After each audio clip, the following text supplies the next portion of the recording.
At F3, we believe in building better leaders, men who lead with purpose in their homes, workplaces, and communities.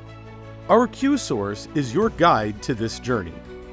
It's a practical tool that focuses on 4 key areas: leading yourself, leading others, building strong teams, and creating a lasting legacy.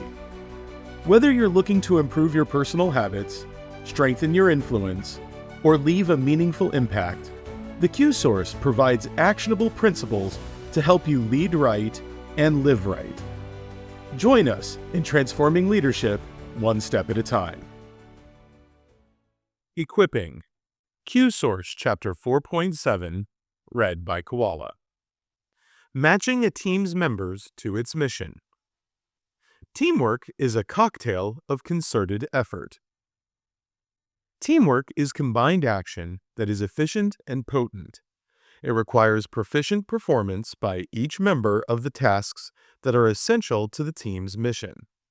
The Q initiates teamwork by ensuring that he has the right men for the right jobs, and reinforces teamwork by keeping it that way once he has found the right combination. The Q equips his team by matching men to mission. Equipping cuts against the grain of the culture.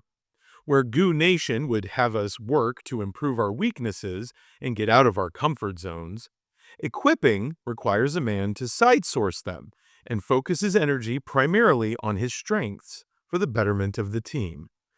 Doing mostly only what each man does best, the members of a team combine their actions into a potent and dynamic cocktail of concerted effort. Although it cannot perpetuate without virtuous leadership, teamwork between individuals often springs into ad hoc existence. People are pretty good at recognizing what they lack and seeking it in others. Or, even less intentionally, people will combine for reasons other than developing teamwork, only then to recognize that they are more prosperous as a team than they were as singletons.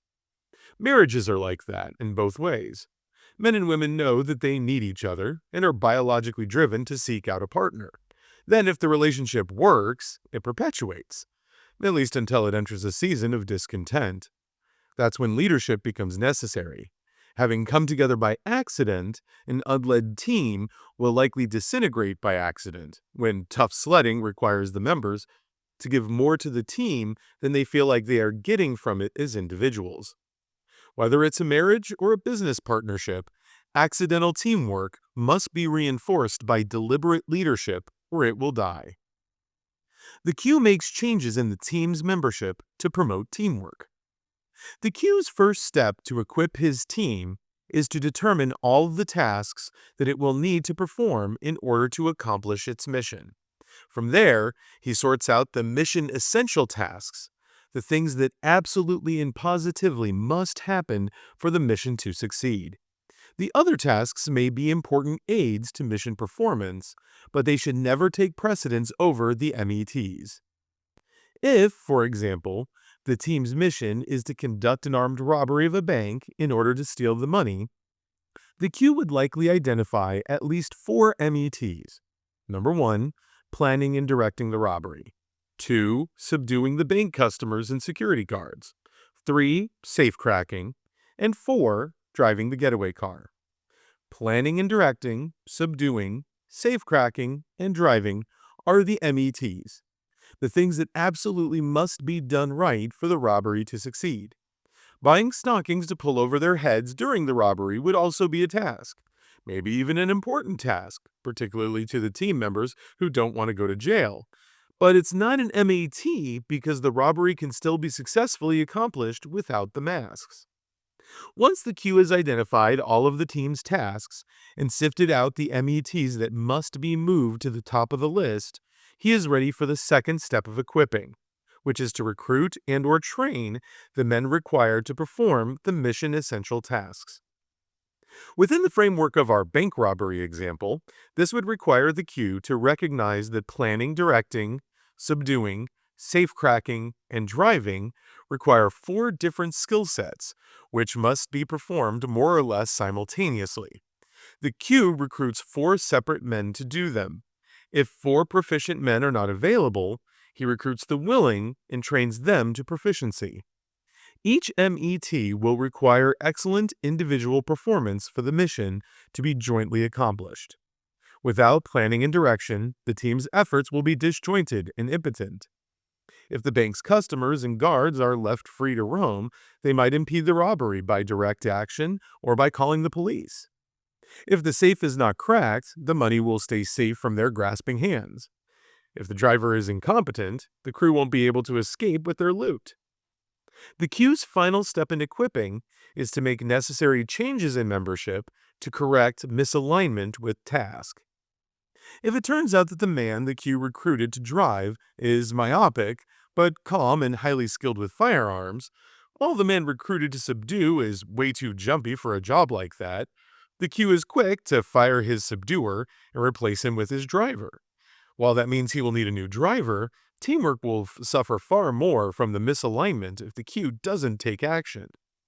One thing the queue of a dynamic team does not do is shuffle the members for any reason other than to execute a Black Tahoe. Once he has found the right combination of members to match mission, he reinforces teamwork by keeping it that way. You two had the same four men playing the same four instruments for 30 years. The Edge sings on exactly one song, and it's the worst song in the band's catalog. Whether it is a band of musicians or bank thieves, teamwork is critical to dynamism. A team member must accept and know his role. One of my favorite bits from The Rock's WWE days was when he would ask a guy a question, only to interrupt the answer by declaring, "It doesn't matter what you think. Your job is to know your role and shut your damn mouth." Now, I know that was only a part of The Rock's shtick, and I'm not proposing that any Q ever speak to a team member that way. But, as there is with so many of his little quips, there is an underlying piece of wisdom in The Rock's admonishment to know your role.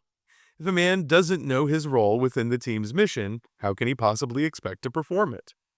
Some men are born to plant, and some to water, but it is the Q's job to make sure that he knows which is which. He can only do this by truly knowing each man, maybe better than the man knows himself.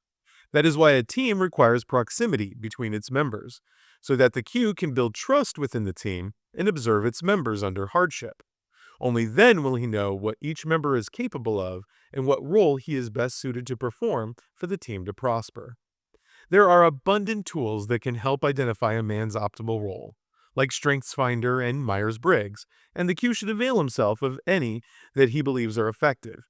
But ultimately, he will have to rely on his own judgment, match man to mission, and accept responsibility for the outcome, which is often failure. There will be times when all indica point to a man being a great driver, except for his actual driving. The same man may turn out to be a great subduer or a planner-director, but the Q will never find out unless he is willing to Black Tahoe the man so that he can try. And that is actually the easier part of teamwork. The harder part is convincing a man to accept a role he doesn't like or want, but for which he is best suited within the team. It is inherent in our hardwired ego to see ourselves in a certain way, despite the abundant evidence to the contrary. Watch a single episode of American Idol, and you can see the power of the self-deceiving mirror. Only a few of the contestants can really sing, but they have all convinced themselves otherwise. When I was an Army officer, I was completely resistant to the idea that I was more effective on staff than in command. In fact, I still don't want to believe it, even though all I have to do is look at my OERs to see that it was true. Like every combat arms office, I wanted to be the second coming of George Patton. But that wasn't the role I was born to play. Ultimately, because I was so well led, I learned to accept my role because that is where my hardwired skill best served the team. The Q will often find himself with highly talented members who are determined to plant when they were born to water.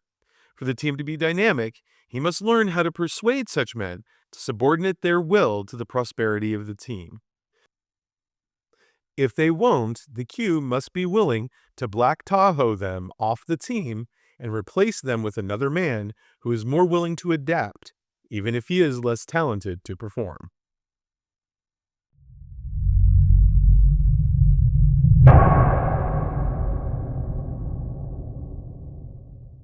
1, 2, 3. Lean! Jump!